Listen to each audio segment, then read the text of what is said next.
are two lines for the atoms that have gone through the lower slit and the atoms that have gone through the upper slit. But instead, we see something reminiscent of an interference pattern. It's as though there's wave-like behavior taking place, and yet we've got dots, discrete dots, saying these are discrete atoms that have landed in particular locations on the screen. So what's happening? How are the atoms going through these two slits to give us this pattern?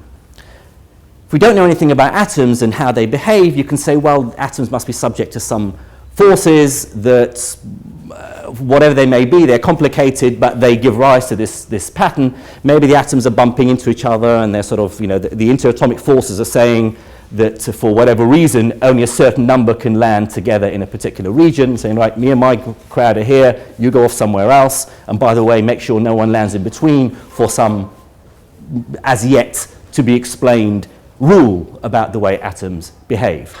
Well, we can try and discount that argument by not sending through the stream of atoms altogether, but send the atoms through one at a time. And only after a certain time do we send the next one through. So if an atom gets through one or the other of the slits, you'll see a spot of light. But if you don't, that's presumably because it's been blocked by the first screen. So you start off sending one atom at a time, and you see them landing somewhere on the back screen. But as we keep on going, you start to see the interference pattern arrive again. So we've got an interference pattern reminiscent of wave-like behavior. And remember, this pattern, this interference pattern, only comes about because you've got things appearing from both slits and interfering with each other, the waves overlapping.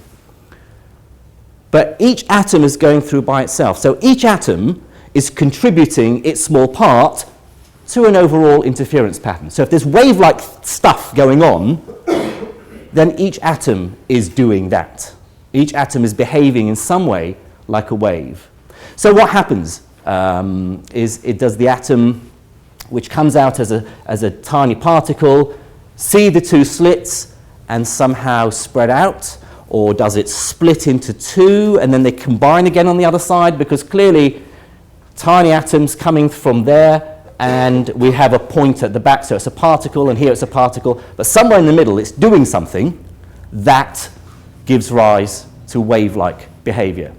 Well, we can try and be clever, even cleverer. Let's try and spy on the atoms and see what they're up to. What if we